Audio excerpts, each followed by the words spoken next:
მოგესალმებით, მადლობა რომ გვისმენთ მთელ საქართველოში და გვიყურებთ პლატფორმებზე იმედიჯი, მაი ვიდეოჯი, ასევე მაგთის IP ტელევიზიით 53 არხზე, რადიო იმედის YouTube არხზე, Facebook გვერდზე და ასევე ტელეკომპანია იმედის YouTube არხზე, რომელსაც მილიონზე მეტი გამომწერი ყავს. ჩვენ განაცემის ამ ნაწილში ვისაუბრებთ ქართული კულტურის დღეებზე ანკარაში და ჩვენი სტუმარი გახლავთ როზეტა გუჯაჯიანი, ეთნოლოგი, თბილისის სახელმწიფო უნივერსიტეტის პროფესორი. მოგესალმებით, ქალბატონო როზეტა, მადლობას გიხდით გადაცემაში მონაწილეობისთვის.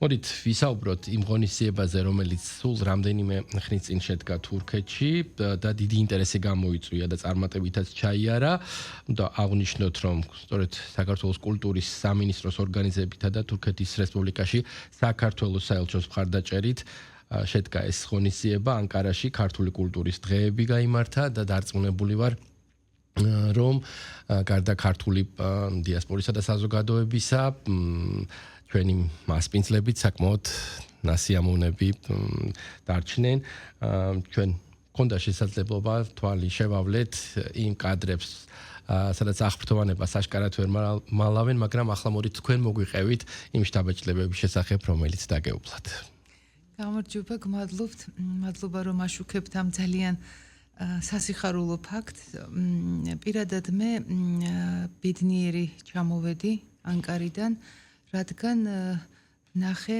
ქართული ტრადიციული კულტურის აი მორიგი ტრიუმფი. როგორც თქვენ ბრძანეთ, ორგანიზატორი იყო ჩვენი კულტურის სამინისტრო და საელჩო თურქეთის რესპუბლიკაში ეს ორი სახელმწიფოს ძალიან მაღალ დონეზე შეთანხმების შედეგი გახდათ და 26-27 სექტემბერს ორდღიანი საყურადღებო ქართული კულტურის დღეები თურქეთში შედგა. ორგანიზებული იყო შესანიშნავად. ამიტომ აი ამ ორი ჩვენი ინსტიტუციის უაღრესად მადლიერი ვარ. სიხარული მიანიჭა ამ შესანიშნავმა ღონისძიებამ ასობით თურქეთელ ეთნიკურ ქართველს. რომელთათვისაც ეს ზეიმი, ერისიონის კონცერტი, ირიაოს შესანიშნავი ეთნოჯაზი, ალილოს საოცრად შესრულებული სიმღერები და ორი ადგილობრივი თურქეთში არსებული ქართული ანსამბლის წარდგენა მაყურებლის წინაშე წარმოადგენდა ძალიან დიდ ზეიმს. პირველი დღე დაეთმო ერისიონის სოლო კონცერტს. ეს შესანიშნავი კონცერტი გაიმართა ძალიან გრანდიოზულ სცენაზე, პრეზიდენტის სასახლის დიდ კომპლექსში, დიდ დარბაზში და კონცერტს ესწრებოდა 50-ზე მეტი საელჩოს წარმომადგენელი თურქეთში აკრედიტებულნი თურქეთის კულტურული ელიტა და თითქმის ყველა ადგილობრივი ქართული დიასპორის წარმომადგენლობა. შავი ზღვისპირეთიდან, მარმარილოს ზღვის რეგიონიდან, თვითონ სტამბოლიდან, ანკარელები და უკლარჯელი ქართველების საზოგადოების წარმომადგენლები და იყო ძალიან დიდი ზეიმი. ერისიონს მოგეხსენებათ როგორი ცეცხლის დანთება შეუძლია სცენაზე. თან ესე ქართული დროშების, ქართული ჩვენი ეკლესიების, ჩვენი შესანიშნავი თანამედროვე ნაგებობების ფონზე, რომელიც სცენაზე იცვლებოდა ელჩის შესანიშნავი მისალმება სიტყვით გამოსულა და პირადად მე გადავიღე კონცერტის ბოლოს 11 წუთი არ წყდებოდა ტაში. აი ესეთი აღფრთოვანებული იყო მაყურებელი. რასაკვირველია ეს იყო ქართული კულტურის პოპულარიზაციისთვის გადადგმული შესანიშნავი ნაბიჯი, მაგრამ ჩემთვის როგორც აი დიასპორის მკვლევარისათვის კიდევ უფრო მნიშვნელოვანია რომ ეს იყო ზეიმი იქაური ქართველებისათვის. მათი ეთნიკური სიამაყის განმაპირობებელი ფაქტორი. ასე საოცრად ლამაზად ჩაიარა პირველმა დღემ და აღსანიშნავია რომ ფოიეში გამოფენილი იყო რამდენიმე სტენდი იყო მომზადებული, სადაც ქართული ძველი სამკაული და სამოსის რამდენიმე ელემენტი იყო. ესეც იყო ისეთი სასურათე სტენდად გადაიქცა არაერთი ელჩი, მათ შორის ძალიან საინტერესო იყო სანახოთ სამხედრო ატაშები თავიანთი ლამაზი ფორმებით, აი ამ ქართული სამოსის გვერდით როგორ პოზიორობდნენ. კარგი დღეები იყო, საგულისხმო ფრიად და მე ამას მოჰყვა უკვე მეორე დღე.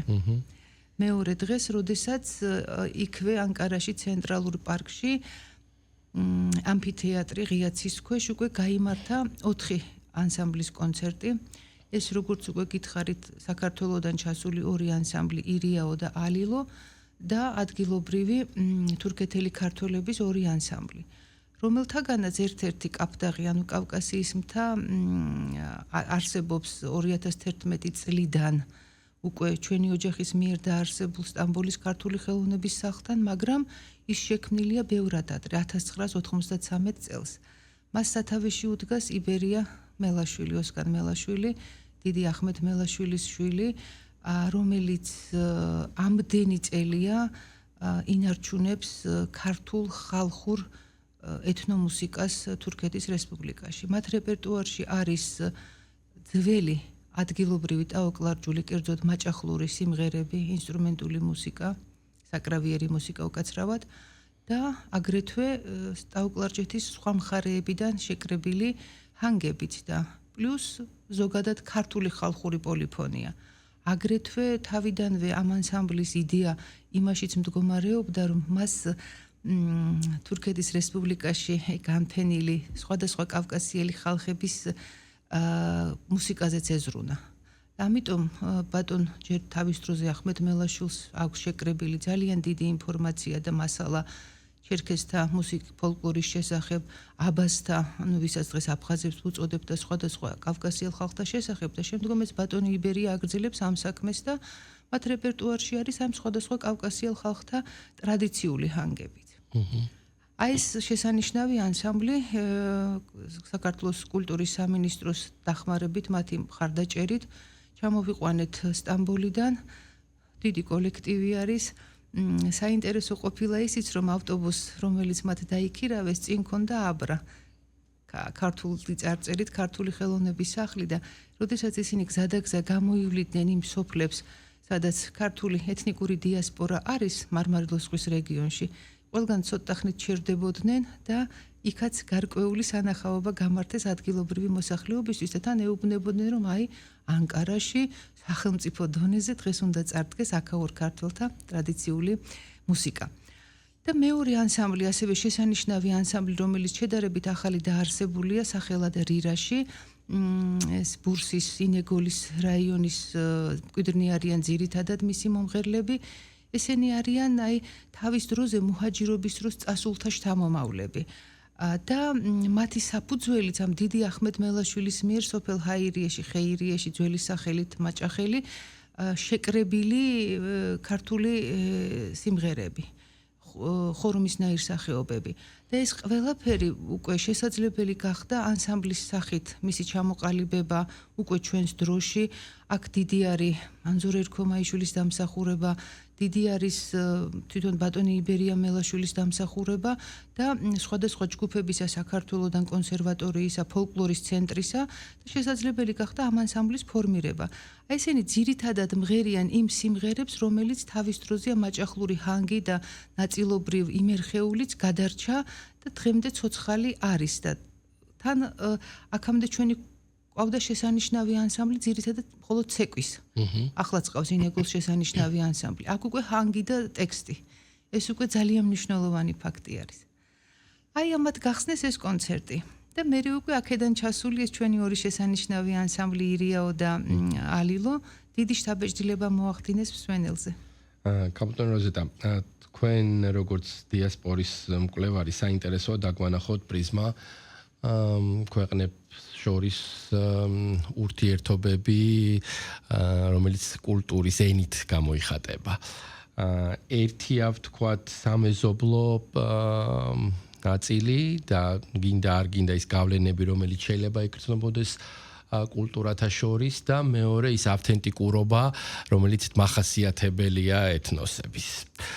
სად კვეთენ ისინი ერთმანეთს და პირიქით, სად ცილდებიან? ვფიქრობ, რომ ეს ღონისძიება კარგი საშუალება იქნებოდა გვეჩვენებინა ეს ქართული განსაკუთრებული, ვთქვათ, კულტურის ნიუანსები, რომელითაც პრინციპში გამორჩეული ერი ვართ და გვაქვს ამბიცია, რომ ვართ განსაკუთრებული მსოფლიო როკაზე. მართალი ბრძანდებით, აი ამ კუთხითაც ეს იყო ძალიან მნიშვნელოვანი ფაქტი, იმიტომ რომ აი ამ დიდ კონცერტს სხვადასხვა ჯგუფი ესწრებოდა. თან მსოფლიოს სხვადასხვა ქვეყნის წარმომადგენლები და თვითონ თურქეთის კულტურული ელიტა.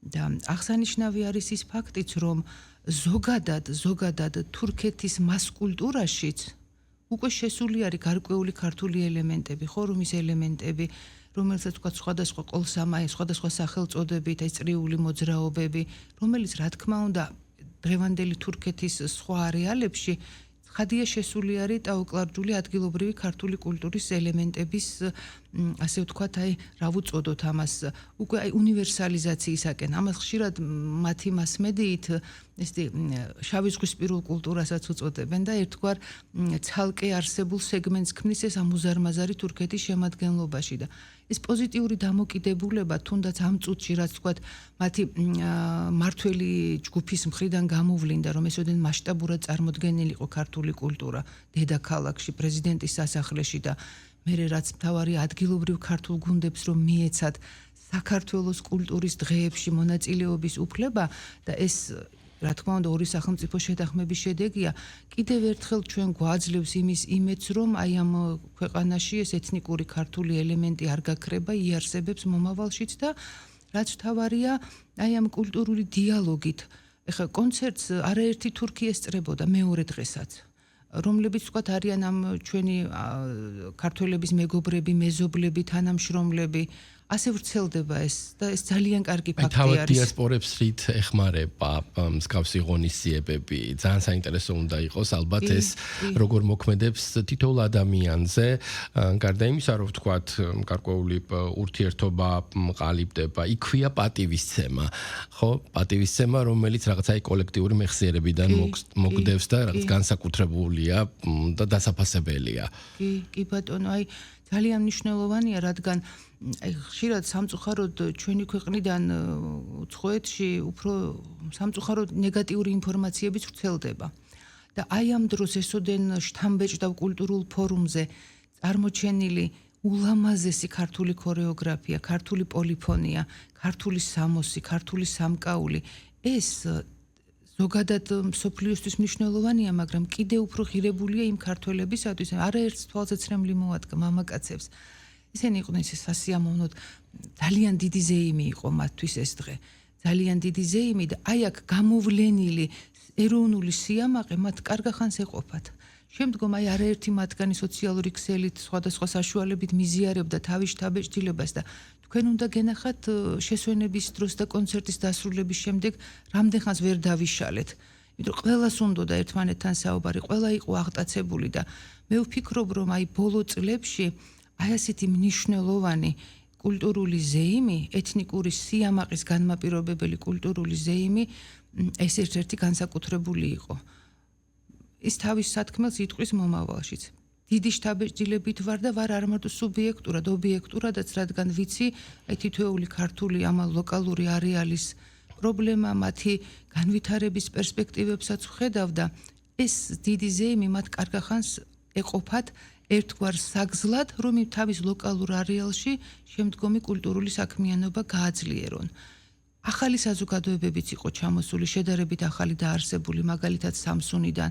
მათ დიდი გეგმები, დიდი პერსპექტივები აქვთ და აი ყოველი ასეთი ფაქტი, აი მადლობა ამ ჩვენს ორ სამინისტროს, კულტურისას და საგარეოსას და ადგილობრივ ჩვენს საელჩოს, რომ ეს ზეიმი აჩუქეს იქაურ ქართველებს. ღმერთმა ქნას აი ამ მიმართულებით მუშაობა გაგრძელდეს მომავალშიც. დიდი მადლობა. მადლობა რომ გაგვიცოცხლეთ ეს დღეები ჩვენს აქ ეთერში. წარმატებები მინდა გისურვოთ. როზეტა გუჯეჯიანი, ეთნოლოგი, თბილისის სახელმწიფო უნივერსიტეტის პროფესორი საუბრობდა ქართული კულტურის დღეებზე ანკარაში. მადლობა გადაუხადოთ ჩვენს მსმენელს და მაყურებელს დათმობილი დროისთვის.